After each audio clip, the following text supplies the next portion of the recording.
My business has run out of money is the subject of today's eCentral Business Show. I'm John Nayler and joined by Barry Hopkins from Victory Business Solutions. Barry, thanks for extending the chat this morning. Thanks. Good morning, John. How are you? Now, the last time out we talked about, I'm in trouble. This one is the plane's going to crash, we think, So where do you start when you come to this, conclusion mentally? Well, in a lot of cases it is bringing the client or the business owner towards that position to realise where the business is. It's a lot of emotion. Yes. And getting the business owner to be comfortable with what their options are and what their options are not. Okay. And because what the options are not, in some cases, you're not going to be able to save your business. Yeah. We now need to look after you, your family, and as many of your employees, suppliers, and all other people you deal with in an orderly and sensible way.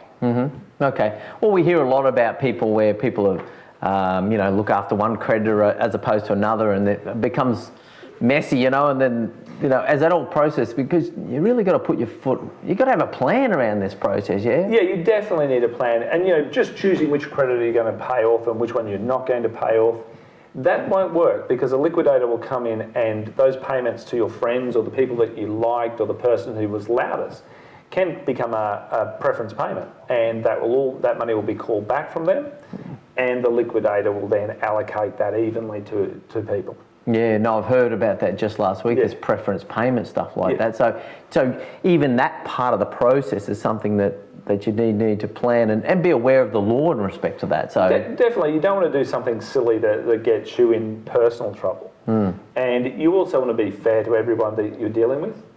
You also want to be fair to yourself. And it is a very structured process. There are set times, deadlines, set processes people have to follow. And with the liquidators, they have to lodge certain forms with ASIC and other regulatory bodies. And so it is structured, but if you know the structure and the process, you know when things are going to happen, that takes a lot of the fear and uncertainty out of the process, which makes it a lot easier for people to remove the stress that they're under. Yeah. Now, one other thing that we talked about in the last video is that situation where like bankruptcy is a 1 and 0 thing sort of thing. It's if you're going out, for the most part, it's pretty much the same. It is process, isn't it? Yeah, it is, and I think the more you continue to double your bets, the more trouble you'll get into. It's sad to see a family lose their home because they've had that extra bet. The business been at a point where it was not going to be able to be turned around, and they've borrowed more money out of their family home. Oh, okay. And put it into the business. So I think there is a really important service that we provide is letting people understand that because if you can keep your family home, that's important to most people that I deal with, and it's important to me. Yeah. And so if you can act at the right time, you have the best chance of keeping your home and keeping some sort of ability for your family to take the next step and move on with your life. Yeah, okay. And let's talk about the emotion too. You touched on that earlier. So, there's that whole thing. I think it's there's that classic Greek stuff about worry about the things you can control, and that sort of thing. I guess there's that clarity that you offer people, or that people should search for or get when they get into trouble. Or that's exactly true. I think 1 in 4 or 5 people I talk to are worried if their business is failing, and they may have to go bankrupt. They're concerned about going to jail. Oh, and yes. That's very unlikely unless they've done something illegal. And I haven't met anyone who's done anything illegal yet, touch wood. Yes. And the other bit really is that focuses from that is I see that people build up what's going to happen into something bigger. They get more worried, it gets bigger, and it gets bigger. And they get to the point where they just can't act. They can't do anything. They won't make a decision. And it just rolls forward, and they get more worried. Once you understand what's going to happen, it gets you clarity and allows you to make decisions and protect your own interests and protect the interests of the people around you. Yeah, of course. And psychology is what it is. We normally assume the worst in any situation, don't we? It's very hard to control that mental process, isn't it? Oh, it's almost impossible. Yeah. So you just need someone to help you with that. And I think the way you do control it is having knowledge of what's going to happen. Okay. And then, so in terms of the process then, and we touched on the last time we spoke, is that, you need to pull back and look at the bigger picture, I take, and Yeah, definitely coming back to have a look at that bigger picture, figuring out what's really the issues. And once you find those issues, perhaps the business can be saved. But in this conversation, we're really talking about those ones when you've passed that point, you've had a look at the business and it can't be saved. So what do you do then? So what we really have to do in that process is once that decision's made, choose the steps that you'll make, when you'll make them, and how you inform people. And then bringing in the appropriate liquidator, bankruptcy trustee, or putting the company into voluntary administration to give you some time to see if someone else can do something major to the business or there's a buyer out there. Yeah, okay. And so what's your role in that then, Barry? I mean, you obviously like to speak to people, but, you're not an insolvency guy. You're a guy that likes to work with people before the end is nigh, yeah? That's true. Probably my benefit of talking to people is I'm not an insolvency person. I understand the insolvency process. I have a good network of insolvency people, but I come in before that and deal with the people and help them manage the situation. I've done a lot of work in change management, but I've also done a lot of work in analysis and working around due diligence of businesses and how they work, what projects would work, how they'll work, how other people react. And understanding that allows the business owner to have a plan. Yeah. And with anything, if you don't have a plan, it just doesn't really work. Yeah, and I suppose probably even one of the outcomes of the process with you is that sort of thing is people probably find out it's nowhere near as bad as they think. Yes, and once you know it's not going to be as bad as you think, you generally find out it's much better than where you are.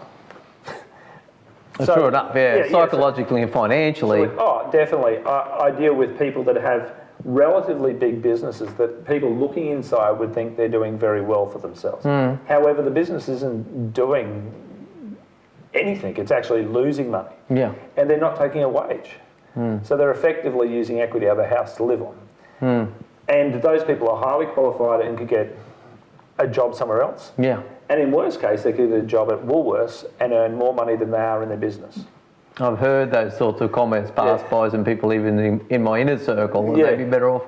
And you go, that doesn't make a lot of sense, does it? No. Sometimes ask myself that question, Barry. Oh, yeah, well, I think everyone in their own business asks themselves those questions occasionally. But I think from what I see is you end up removing a huge amount of stress. And by doing that, the family and the person who's involved becomes, gets their life back and doing it. The first person I ever dealt with, which has really drove me in the space from a consultancy base in exit planning, was a client of mine who was so stressed that, you couldn't have a conversation with him. His family with young children and his wife just had no idea what was going on. Oh, he had all that inside him. All inside him, but you couldn't talk to him. And the business had been in a position, probably been insolvent for 1 or 2 years. Oh, really? That long? So, and he'd been struggling to keep it going there. He ended up, the business, owed people once we calculated about $1.5 million. Okay. And he wasn't paying wages. The business was shrinking. So within 3 weeks of working him selling part of the business, he managed to be able to have a proper conversation with his wife and his kids and me, which was really good to sort the process out. So the level of stress people get themselves under is horrendous. So you can even help people through that difficult conversation. I help people get through that. I think then they need to... I'm not a psychologist, and I really probably don't want to be, but I give them enough till they get to a point where they can have a break, where they can step back and think what they really want to do. And if they do need to see a psychologist, they can do. All right. Now, running out of time on this video, but really valuable, Barry. Really appreciate what you're doing. Now, how do people get in contact with you best? Well, people can have a look on LinkedIn. That my profile's there. They can email me at barry@victorybusinesssolutions.com.au. Yeah. Or they can give me a call at 0468 848 996. As the director of our company, I answer all those initial calls and have the initial meetings. Oh, good on you. Thank you very much, Barry. Okay, some sobering sort of considerations, and it's not a place that I'm sure anyone in business would want to visit with. I guess the the light at the end of the tunnel should be you be in that situation. Is there is a process that's going to end a certain amount of your worry, and you're going to move on to that place of bringing the end on, so you can live the next day. You know, it's probably not cancerous, just something you need to get over. Yeah. So anyway, Barry, thank you very much for your time. That's enough for this episode of the eCentral Business Show. I'm John Nayler. Thank you very much for watching another episode of the eCentral Business Show. What we're looking to do across the eCentral Business Show is bring to you the very best content from great people with really informative knowledge to share. It's something that you can listen to in the car. Don't watch it obviously when you're doing that, but we're looking to really bring value to you across LinkedIn, YouTube, podcastable content. So it's really great and informative business knowledge. So please tune in as much as you can. Now, the great ways to follow us, you can register on the database, make contact with us, and we'll put your email in. We're going to tell you each month what great videos would come out, and just give you a curated version through the eCentral magazine, where we're going to send you the most popular videos for the month. The other thing we can do is obviously invite you to connect with us on LinkedIn, linked up with myself, John Nayler. And the other thing, of course, is look up John Nayler on YouTube and subscribe to our channel there.